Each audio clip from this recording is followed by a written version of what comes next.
méthode dite du bilan de promoteur.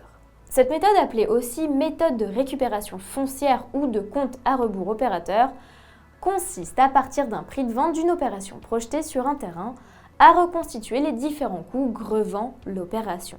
Coûts de construction, honoraires, frais financiers, garanties locatives et frais de commercialisation. Marge pour parvenir en déduction finale à la valeur marchande du terrain. Cette présentation des méthodes de valorisation n'est pas exhaustive. Néanmoins, elle permet de se faire une idée sur les principaux déterminants qui constituent le calcul de la valeur d'un bien, et la création de la valeur verte peut se faire avec le concours de chacun d'entre eux.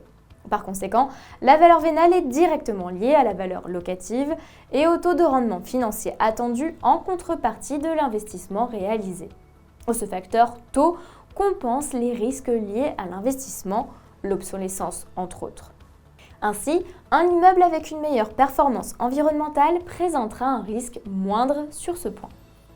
Et même si cela se fait progressivement, la perception des pires conséquences du réchauffement climatique poussera les investisseurs de long terme à vouloir de plus en plus fortement contenir ce type de risque. Moins de risques permet d'accepter un rendement plus bas et donc une valeur d'actif plus élevée. De la même manière, le loyer net perçu d'un bien existant et loué ou à percevoir d'un immeuble vacant ou en projet par le propriétaire est un élément capital qui va contribuer à la création de valeur. Par conséquent, en raisonnant en coût global pour le locataire, c'est-à-dire le loyer plus les charges, une démarche volontaire qui a pour but de maîtriser les consommations d'énergie et de fluide aboutirait à une diminution des dépenses d'exploitation, ce qui reviendra à une augmentation du loyer. Cette amélioration du cash produit par l'immeuble immédiatement ou dans le temps se retrouvera dans la valeur selon la méthode de valorisation utilisée. Ainsi, la maîtrise des coûts crée un surcroît de valeur et d'après l'état du marché, il sera bon de le partager dans des proportions diverses entre propriétaires et locataires. En termes de communication et de vitesse de remplissage de l'immeuble, une fois de plus, une stratégie de travaux et de gestion qui a pour but de limiter les émissions de CO2 trouvera de plus en plus un écho favorable sur le marché.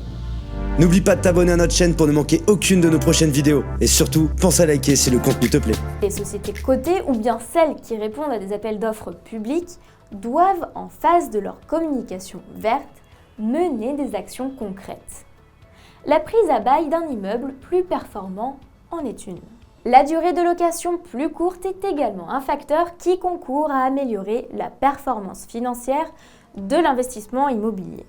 Ainsi, la valeur verte est donc cette valeur supplémentaire que capitalise un actif du fait d'une meilleure performance des facteurs concourant à l'établissement du prix. Par conséquent, ce facteur non financier mais historique qui est aujourd'hui l'emplacement a un impact sur l'empreinte carbone d'un bâtiment.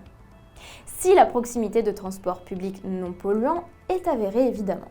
Cependant, cette valeur supplémentaire, pour ne pas être artificielle, doit reposer sur des actions concrètes qui induisent des évolutions de comportement. La transparence dans la gestion de l'immeuble pour le suivi et la maîtrise des consommations et des charges est implacable. La nature des relations entre bailleurs et locataires à travers des formules de partenariat ayant pour but de mettre en œuvre des comportements plus vertueux au quotidien dans l'immeuble est annexée au bail sous le nom d'annexe verte. Enfin, il existe un facteur qui n'est pas encore factorisé dans les formules d'évaluation, mais qui devient significatif. Il s'agit du confort de l'utilisateur. Cette notion regroupe plusieurs termes, depuis la thermie, l'ergonomie, les services, la luminosité, jusqu'à la sécurité sanitaire. Gageons que ce dernier point deviendra encore plus important dans les années à venir. Il est alors vital de le traiter afin que les entreprises puissent ramener leurs employés au bureau en toute sécurité. Si le vivre ensemble est le cœur de toute société, alors le travailler ensemble est à la base de toute entreprise, quelles que soient les facilités apportées par les techniques de communication et d'échange modernes.